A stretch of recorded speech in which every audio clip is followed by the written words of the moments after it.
नमस्कार, मैं हूं पवन शर्मा और आप देख रहे हैं एमपी तक। हाल ही में अभी चुनाव संपन्न हुए हैं। 3 दिसंबर को इंतजार किया जा रहा है परिणामों का। मेरे साथ मौजूद हैं छिंदवाड़ा के वरिष्ठ पत्रकार। आइए जानते हैं कि इतना मतदान जो छिंदवाड़ा में संपन्न हुआ है, इसके पहले कितना प्रतिशत मतदान हुआ था 2018 और 2023 में, क्या अंतर आया है। शरद पाठक जी हमारे साथ मौजूद हैं। आइए जानते हैं कि इतना प्रतिशत कैसे। देखिए, मतदान तो हर चुनाव में बढ़ता जाता है और जब से चुनाव होना शुरू हुए हैं भारत में, तब से लगातार मतदान का प्रतिशत बढ़ा। तो मतदान का प्रतिशत किसी वजह से बढ़ा है या किसी प्रत्याशी की वजह से बढ़ा, ये कहना गलत होगा। लगभग आप देखिए कि जितने भी चुनाव हुए हैं, उसमें अगली बार 16% बढ़कर ही आता है। तो ऐसा कोई अप्रत्याशित वृद्धि नहीं हुई है। रहा सवाल चुनाव का, तो ये चुनाव कांग्रेस भाजपा के बीच में स्थानीय मुद्दों पर लड़ा गया। लेकिन जहाँ ये जो फैक्टर यहाँ पे काम किया गया है, वो कमलनाथ का सीएम जो प्रोजेक्ट हुए हैं, उसके कारण छिंदवाड़ा के लोगों में एक उत्साह रहा। उसके कारण हो सकता है कुछ वृद्धि हुई हो। अब केवल मतदान प्रतिशत को हम किसी प्रत्याशी से जोड़ के देखें तो वो गलत होगा।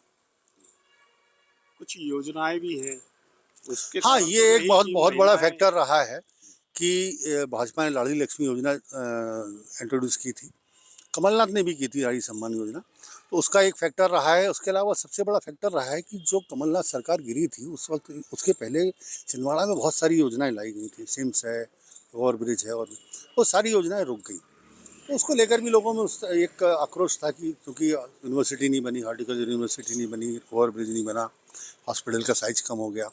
उसको लेकर भी एक आक्रोश था, जिसका नतीजे निश्चित रूप से देखने को मिलेंगे। राकेश प्रजापति जी हैं, वरिष्ठ पत्रकार हैं, जाने माने हैं, फील्ड पर पहुंचे हुए थे। आइए जानते हैं उनसे कि मतदान में किस तरफ रुझान रहा है। देखिए, जहाँ तक चुनाव में मतदान तो जबरदस्त हुआ है। अब बात रही रुझानों की, तो मध्य प्रदेश के अंदर ये जो चुनाव हुआ है, ये एक अलग हट के चुनाव हुआ है। अगर 2018 के परिप्रेक्ष्य में देखें तो ये चुनाव एक अलग हट के हुआ है। इस प्रादेशिक स्तर के कोई मुद्दे सामने नहीं आए हैं। यहाँ पर जो अगर बात किया जाए मुद्दों की, तो मुद्दे 3 ही मुद्दे, जहाँ तक मेरी दृष्टिकोण से 3 मुद्दे हैं। एक स्थायित्व का मुद्दा है, ठीक है, रोजगार का मुद्दा है और महंगाई का मुद्दा है, ठीक है ना। इनके ऊपर लोगों ने बढ़ चढ़ कर मतदान किया है। और जैसा कि आपने अभी पूछा कि कुछ योजनाएं हैं, जैसे अभी लाडली बहना योजना का बड़ा जोर शोर से प्रचार प्रसार हो रहा है कि लाडली बहना योजना आने से क्या कहते हैं, महिलाओं ने बढ़ चढ़ कर हिस्सा लिया और मतदान का प्रतिशत बढ़ा है। तो ये मतदान की प्रक्रिया जो है, ये लगातार जैसे जैसे अपन जब जा रहे हैं, जैसे 70 सालों से अगर अपन 80% 85% अगर वोटिंग ना होती, ये कोई मतलब नहीं है। फिर ये चुनाव आयोग का फेल्यूअर है। तो ये लोकतंत्र परिपक्व हो रहा है, लोगों में जागरूकता आ रही है और इसलिए कहते हैं मतदान का प्रतिशत बढ़ते आ रहा है। रही बात अगर लाडली बहना योजना की, लोगों का मानना है कि लाडली बहना योजना आ जाने से क्या कहते हैं, महिलाओं ने बढ़ चढ़ कर हिस्सा भाग लिया और एक तरफा वोट गए हैं। तो मेरा एक मानना यह है, एक दृष्टिकोण है कि एक तरफा कोई मतदान होता नहीं। किसी समाज का अगर किसी वर्ग विशेष की बात कर लें, तो कोई भी चुनाव में 100% मतदान किसी एक पक्ष की तरफ होता नहीं, डिवाइडेड होते हैं। सबके परंपरागत वोट होते हैं। एक अपना भारतीय जनता पार्टी का भी एक अपना परंपरागत वोट है, कांग्रेस का भी एक अपना परंपरागत वोट है। और रही बात जो 2 से 3% का फ्लोटिंग मतदाता होता है, वही इन चुनाव को प्रभावित कर देता है। चुनाव से 2 दिन 3 दिन पहले की जो फ्लोटिंग मतदाता होता है, पार्टियां तरह तरह के प्रलोभन देती हैं, उससे थोड़ा बहुत क्या कहते हैं चेंजेस आता है।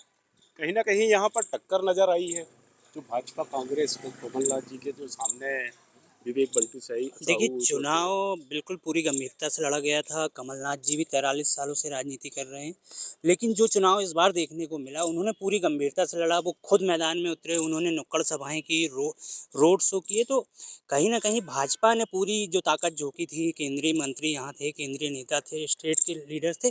तो कमलनाथ ने भले ही अपने खुद के परिवार के दम पे चुनाव लड़ा, उनके बेटे सांसद नकुल नाथ रहे, बहू यहाँ रेगुलर रहे, और उन्होंने भी लगातार पूरे क्षेत्र में जाकर काम किया। अगर कुछ लोगों की बात करें, और खुद कांग्रेसी नेताओं का ये कहना है कि ये पहला चुनाव उन्होंने ऐसा देखा है जब कमलनाथ ने इतनी गंभीरता से और पूरी तैयारी से चुनाव लड़ा है। तो कहीं ना कहीं चुनाव बहुत अच्छा हुआ है, और इसी तरीके से चुनाव छिंदवाड़ा में हुआ है। तो उनका भाजपा ने भी पूरी ताकत झोंकी थी। खुद अमित शाह से लेकर सारे लोग आए। तो चुनाव दोनों पार्टी ने बहुत गंभीरता से यहाँ पे लड़ी है। यहाँ संदीप वर्मा जी भी हैं, वरिष्ठ पत्रकार हैं, युवा पत्रकार भी हैं। संदीप जी, जहाँ तक देखा जाए जो चुनाव जो हुआ है अभी, बीजेपी के बड़े लीडर कमलनाथ को हराने के लिए उनके गढ़ में आए, कितनी मेहनत उन्होंने करी और कौन कौन ऐसे नेता आए कमलनाथ को? शर्मा जी, सबसे पहले तो ये समझना पड़ेगा कि वर्तमान में जो चुनाव मध्य प्रदेश विधानसभा चुनाव 2023 संपन्न हुए हैं, ये पहले के चुनावों की तरह परंपरागत चुनाव नहीं रह गए। आप ऐसा अनुमान नहीं लगा सकते, जैसा कि साथियों ने चर्चा में कहा कि वोटिंग परसेंट बढ़ा है, आपके भी क्वेश्चंस रहे, तो इस बार वोटिंग परसेंट बढ़ने का कारण एक अलग है जो मैं समझ पा रहा हूँ। अब तक ये कहा जाता था कि अगर वोटिंग परसेंटेज बढ़ रहा है तो जो सत्ता में जो दल है उसके प्रति एंटी इनकम्बेंसी काम कर रही है, इसीलिए वोटिंग परसेंट बढ़ रहा है, लोगों की नाराजगी सामने आ रही। लेकिन इस बार के चुनावों में ये ऐसा नहीं कहा जा सकता। 2008 में जो इलेक्शंस हुए थे उससे ज़्यादा वोटिंग 2013 में सामने आई। 2013 में जो वोटिंग्स हुई थी उससे ज़्यादा इलेक्शंस हुए थे, उससे ज़्यादा वोटिंग्स जो थी 2018 में परसेंटेज आए, और 2018 से ज़्यादा परसेंटेज इस बार 2023 में सामने आए। इसके साथ में जो दोनों ही दलों की योजनाएं थी उनका प्रभाव भी यहाँ पे देखने को मिला है। स्थानीय विषय है, विकास हमेशा से मुद्दा रहा है, लेकिन मैं नहीं मानता कि छिंदवाड़ा जैसे डेवलप शहर में विकास कभी मुद्दा बन सकता है, न बना है। इस चुनाव को लेकर हम नहीं कह सकते कि विकास बहुत बड़ा मुद्दा रहा है। भाजपा ने जिस तरीके से हिंदुत्व के विषय को लेके मुखरता से यहाँ पे प्रचार किया है और उसी आधार पे यहाँ पे इलेक्शंस को लड़ा गया है। सामने प्रत्याशी का चेहरा ना करते हुए सीधे प्रधानमंत्री का चेहरा, छिंदवाड़ा की गलियों में एमपी के दिल में मोदी, एमपी के मन में मोदी गाना बजा है, तो उससे आप समझ सकते हैं कि ये किस स्केल के चुनाव थे। मैं जहाँ तक समझ पा रहा हूँ भाजपा की ओर से तो ये लोकसभा चुनावों की तैयारी की प्रैक्टिस में से कहूँगा। वहीं कमलनाथ जी की बात करें तो सच में इस बार लगा है कि कमलनाथ जी ने बहुत अलग तरीके की से चुनावों को लड़ा है। अब तक जो उनकी शैली रही है उससे इतर वो विधानसभा चुनावों में नज़र आए हैं और काफ़ी मेहनत करी है। उनके सुपुत्र माननीय नकुलनाथ जी ने भी काफ़ी मेहनत करी है। अब आगामी परिणामों से ये समझ में आएगा कि ऊँट किस करवट बैठता है। आशीष ठाकुर जी मौजूद हैं, वो युवा पत्रकार हैं, हमारे साथी हैं। आइए जानते हैं उनसे कि किस और जनता का रुझान रहा।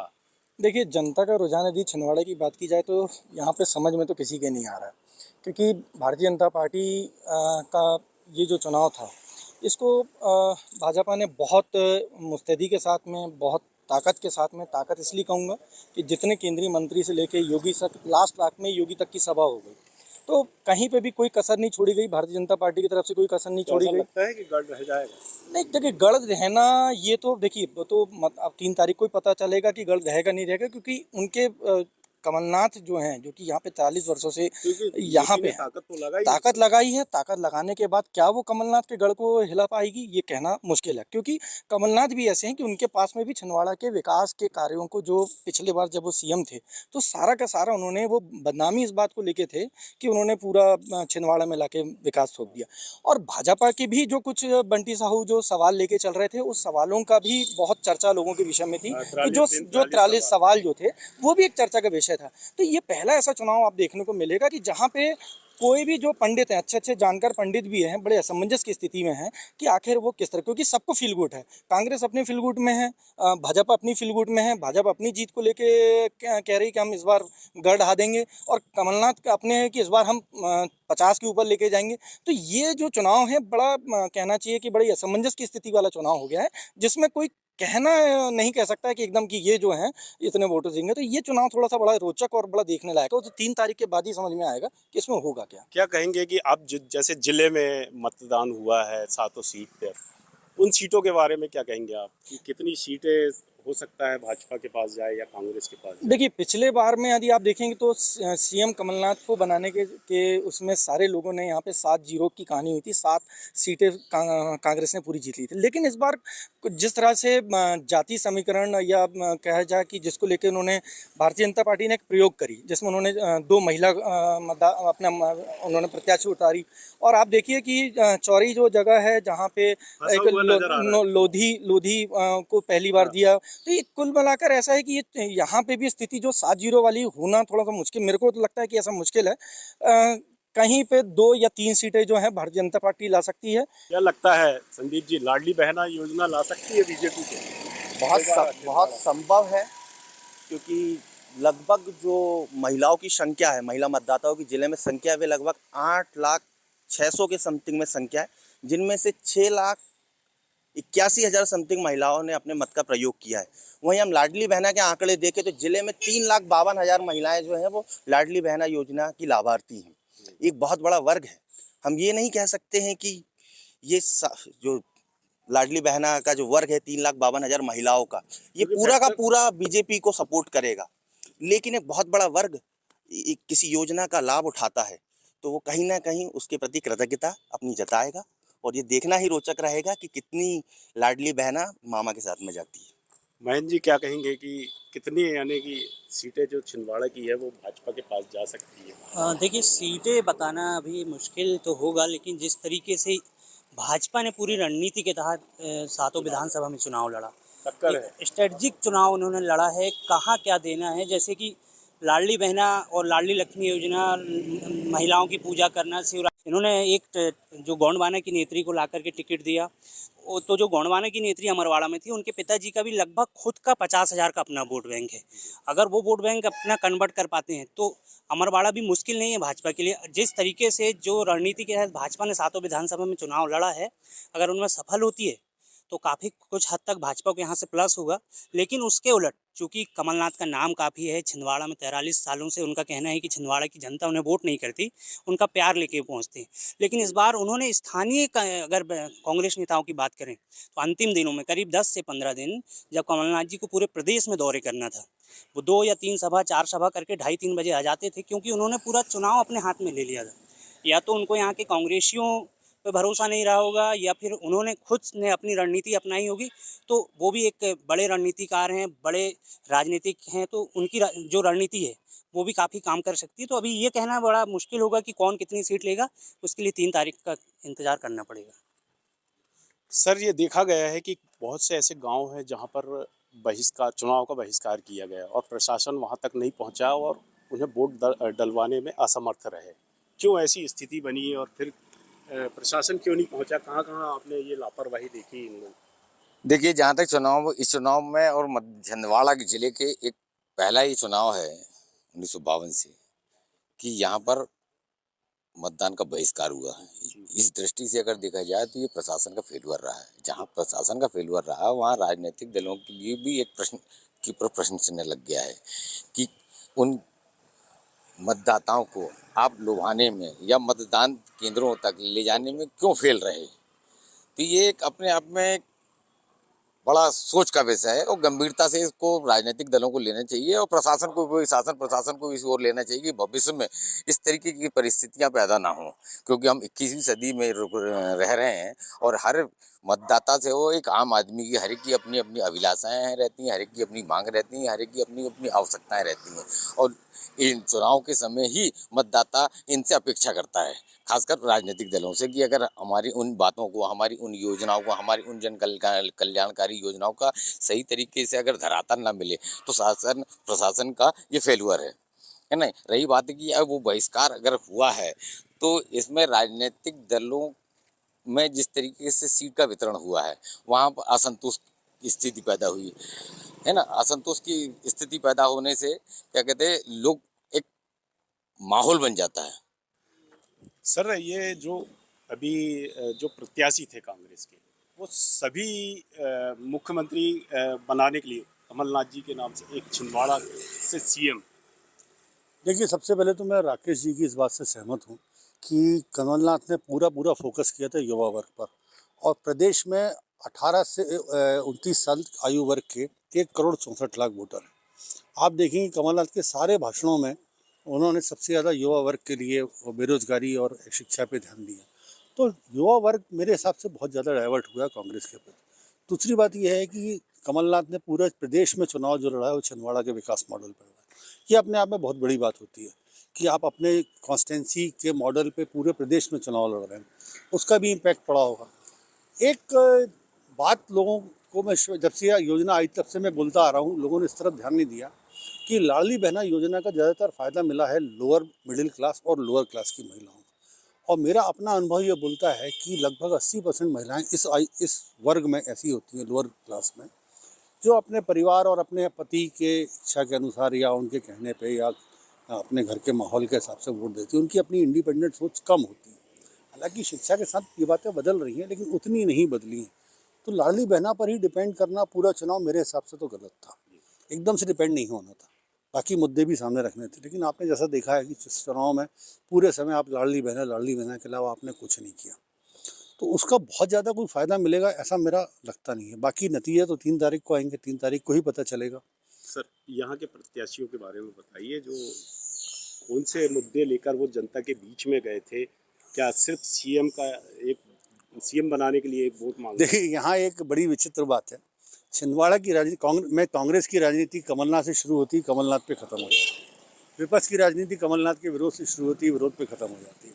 तो यहाँ कोई बहुत ज़्यादा मुद्दा नहीं था स्थानीय उसका। ये प्रत्याशी थे, वो भी कमलनाथ, भाजपा प्रत्याशी कमलनाथ के विरोध पर ही चुनाव लड़ा, और कमलनाथ ने अपने नाम पे चुनाव लड़ा, कांग्रेसियों ने कमलनाथ चुनाव। तो ये हर चुनाव में यही होता आया है छिंदवाड़ा की। अगर हम लोकल बात करें तो हम ये कह सकते हैं कि छिंदवाड़ा के लोग सीएम चाहते हैं कमलनाथ नहीं, ये चुनाव कमलनाथ पे केंद्रित था, चाहे विपक्ष का हो चाहे कांग्रेस का हो। तो ये चुनाव कमलनाथ पे केंद्रित था। अब वो कितना उसमें मुद्दे बहुत ज़्यादा नहीं थे। विपक्ष के भी आप पूरा कैंपेन देखेंगे तो कमलनाथ के विरोध के अलावा कुछ नहीं था उसमें। तो ये कहना तो बात सही भी है कि कमलनाथ का ही ये गढ़ है। तो कोई भी बड़ा नेता होता है तो डेफिनेटली उसके जब जहाँ भी खड़ा होगा उस पर ही पूरा चुनाव केंद्रित होता है। देखिए, ये अगर भारतीय जनता पार्टी की जो केंद्रीय चुनाव समितियां थी, हम देखें मतदान के नजदीक वो ज्यादातर छिंदवाड़ा में शाम आ जाते थे और नुक्कड़ सभाएं लेते थे। आपका कहना सही है, मगर जो चुनाव जो लड़ा जाता है वो पूरी दमखम के साथ लड़ा जाता है।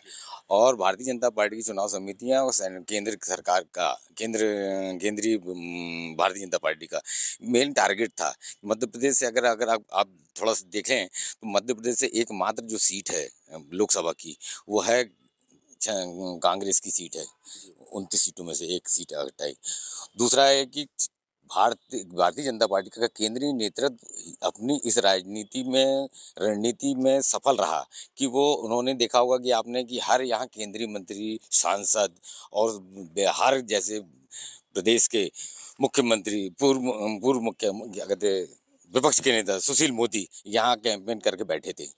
तो उनका ये एक रणनीति रही कि कमलनाथ को किसी तरीके से घेर लिया जाए, और घेरने से एक मनोवैज्ञानिक प्रभाव कि किसी तरह से घेर लिया जाए ताकि कमलनाथ प्रदेश की दूसरी जो 30 सीटें हैं उनके ऊपर जाके चुनाव प्रचार ना कर पाएँ, और उससे ये प्रभावित कर पाएंगे, है ना। उस रणनीति के तहत क्या कहते हैं उन्होंने अपना काम किया। पर कमलनाथ जैसे कि महेंद्र भाई ने जो बोला कि कमलनाथ का एक अपना था कि 43 सालों से सांसद हैं, कमलनाथ का ये गढ़ है, उनको यहाँ की जिले की जनता और मतदाताओं के ऊपर विश्वास है।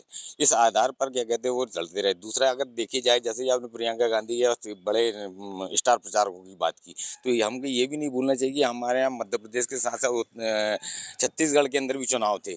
तो उन्होंने बोला, और कमलनाथ पूर्व मुख्यमंत्री भी रहे 15 महीने का, अभी बहुत ज़्यादा नहीं समय नहीं हुआ, 15 महीने का उनका मुख्यमंत्री कार्यकाल भी रहा।